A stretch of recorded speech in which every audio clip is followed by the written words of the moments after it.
No segundo dia de viagem à Argentina, Lula participa hoje da reunião de cúpula da Comunidade de Estados Latino-Americanos e Caribenhos. Ontem, o presidente brasileiro se encontrou com o colega Alberto Fernandes na Casa Rosada, assinou uma série de acordos bilaterais e voltou a falar sobre a criação de uma moeda comum para transações comerciais entre países do Mercosul. Lula deixou claro que a ideia não significa o fim do real ou o fim do peso e reforçou a necessidade de diminuir a dependência do dólar na região.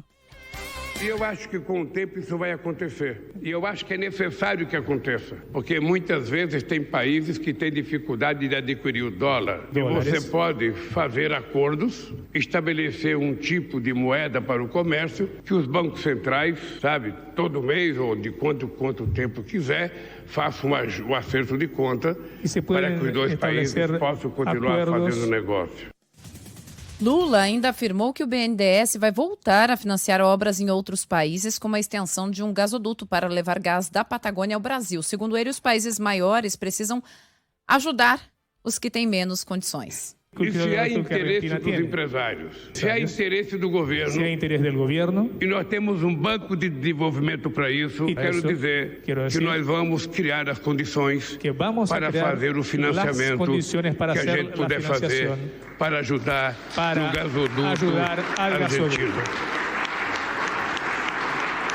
De vez em quando, no Brasil, nós somos criticados por pura ignorância. Pessoas que acham que não pode haver financiamento de engenharia para outros países. E eu acho não só que pode o Brasil ajudar todos os seus parceiros. E é isso que nós vamos fazer.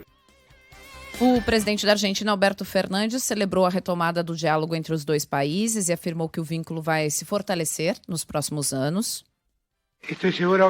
Esteja certo que, como consequência dessa reunião, estamos dando início a um vínculo estratégico muito mais profundo que durará pelas próximas décadas.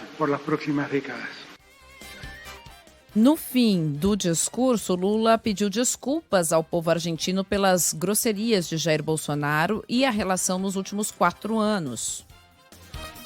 Por último, eu queria dizer a vocês que eu estou, na verdade, pedindo desculpas ao povo argentino por todas as grosserias que o último presidente do Brasil, que eu trato como genocida por causa da falta de responsabilidade no cuidado com a pandemia, todas as ofensas que ele fez ao companheiro Alberto Fernandes argentino.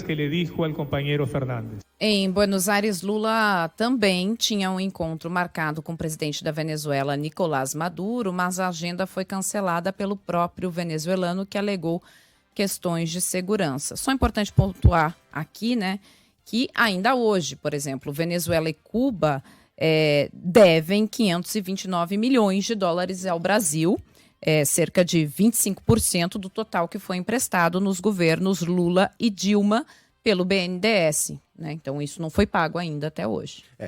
Quando o Lula diz que as pessoas se opõem a empréstimos do BNDES, a países, amigos, a nações aliadas por puro preconceito, isso não é verdade, não é por puro preconceito.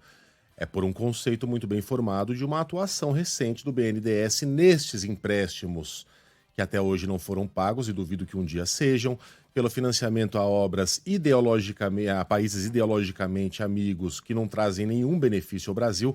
Não é o caso, me parece, segundo os especialistas, dessa obra aí na Argentina, nesse gasoduto que vai financiar diretamente ao Brasil. Mas como é que vai ser isso? A Argentina é um péssimo pagador. A Argentina tem um longo histórico de todo tipo de calotes.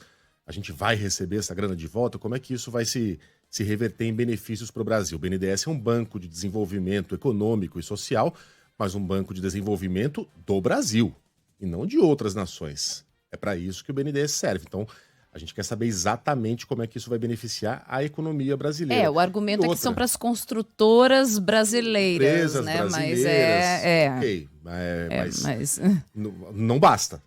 Não basta. Até porque a gente se lembra da relação muito amistosa do BNDES com os chamados campeões nacionais. O BNDES gastou mais de R$1 trilhão com as chamadas empresas amigas, com as campeãs nacionais, com juros muito camaradas. Então, essas ações recentes estão na memória do brasileiro. Não é por preconceito que o brasileiro desconfia quando a gente fala em empréstimos para nações amigas via BNDES. Né? Há um histórico que justifica essa desconfiança. O que me faz questionar por que é que o presidente puxa um assunto desses que não está na pauta de prioridades absolutas do novo governo, no momento em que ele precisa conquistar quase metade da população que não votou nele e mesmo parte da população que votou nele e desconfia de qual Lula estará no Palácio do Planalto. Né? Esse é um assunto que gera mais desconfiança e afasta esse eleitor que não é petista, né, de carteirinha, que não é lulista de coração, num momento muito delicado do país. Que não vivemos super boom das commodities, que a nossa economia está muito diferente do governo Lula 1. Sim, né? Então, o Brasil não está jorrando dinheiro no país. ao contrário. A gente está com um desafio gigante de fechar um rombo, sim, que não é de Lula, que foi deixado a ele pelo presidente anterior, mas o presidente agora é ele. E a responsabilidade sobre a política econômica e as relações internacionais do Brasil também é dele. Aí vem falar de Cuba, vem falar de Venezuela, diz que as nações merecem carinho e que é uma opção delas não seguir um modelo de países como os Estados. Bom, não é opção de ninguém. Boa parte da população de Cuba, aliás, tenta fugir da ilha em direção aos Estados Unidos. Então é uma opção desses governos amigos, que são ditaduras. Né? E não merecem carinho, não são um filhotinho. São países que têm um governo muitas vezes assassino contra o próprio povo. Aí o segundo presidente que estaria na lista de encontros de Lula seria Nicolás Maduro. Pra quê? Pra quê? Já retomamos as relações com a Venezuela. Muito bem, aplausos. A gente não deve permitir que a ideologia balize as nossas relações internacionais. A Venezuela é uma vizinha. A Venezuela, sim, é um país amigo. A Venezuela, não o governo de Nicolás Maduro. É necessário que a gente coloque Maduro para ser o segundo presidente a se encontrar com o nosso novo presidente, um ditador. No final das contas, como disse a Ellen, a agenda foi cancelada, mas não por Lula, pelo próprio Maduro, que alegou questões de segurança. Eu fico me perguntando por que o presidente puxa esses assuntos da cartola, empréstimos do BNDES, independência do Banco Central, não tinha ninguém falando desse assunto. Fica parecendo que as pessoas estavam nas ruas, pela volta da dependência do Banco Central. Não, sem ninguém perguntar, ele foi lá e tratou desse assunto. Na entrevista a Natuzaneri, Cuba e Venezuela, aumentando só a desconfiança de boa parte da população em relação ao presidente num momento tão delicado. É difícil entender as motivações de Lula quando ele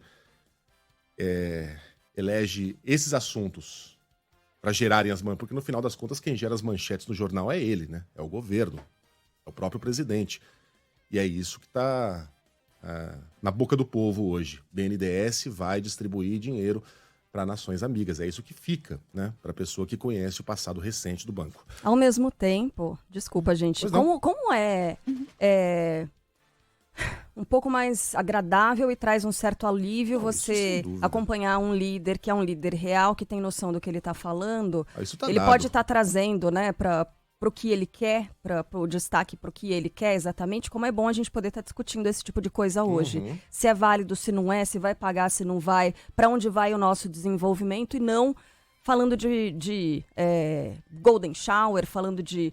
Isso é importante destacar. Filho drag queen do presidente da Argentina. Isso, porque o Brasil, ele volta a ter um destaque, uma posição internacional com a retomada do Lula, e eu achei muito interessante no fim do discurso dele esse pedido de desculpas do povo argentino, porque muitas vezes é o que a gente sente, né? Uma vergonha pelo que aconteceu e pelas falas do presidente anterior.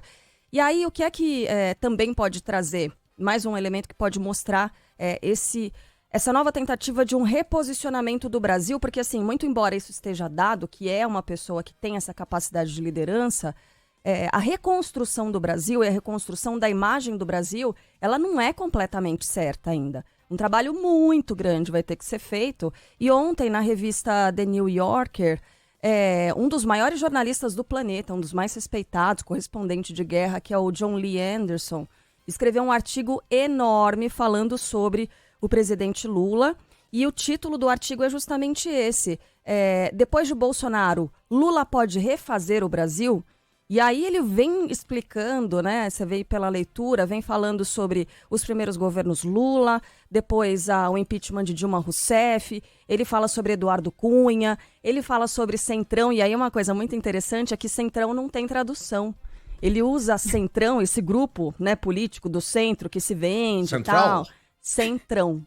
Aparece como Centrão. Com C maiúsculo, você Então, acredita? como é que você vai explicar isso, né? Para Não tem como explicar, leitor que está cara. acostumado com bipartidarismo mesmo, né? Isso. Então, assim, o Brasil ele volta a ter um destaque, e ainda bem, né, no noticiário, mais conectado com esse tempo e conectado com a realidade, não com aquele monte de bobagem que a gente viu, mas o trabalho é grande, porque, né, o desafio é enorme e a gente regrediu bastante, né, nessa questão das políticas externas. Desculpa, que só um fique claro, parênteses. uma coisa é uma coisa, outra coisa é outra coisa. Sem dúvida, é um deleite a gente ter de volta um presidente que preside, bem ou mal, em vez de ficar um cercadinho aspergindo palavrão e provocando demais nações e demais chefes de Estado no Twitter. Isso Foi aí uma tá coisa é a dado. biografia do Lula, outra coisa é a gestão do petista econômica sobre o Brasil. São coisas distintas, né? Mas só sobre a tradução, que é difícil, o New York Times está traduzindo o Xandão como Big Alex. Porque não tem tradução. Então, Xandão virou Big Alex. A gente pode dar algumas sugestões dos apelidos que ele recebeu nos bastidores da imprensa, como Kojak e afins, para eles poderem... Big Alex é ótimo. Big Alex é a tradução para Xandão.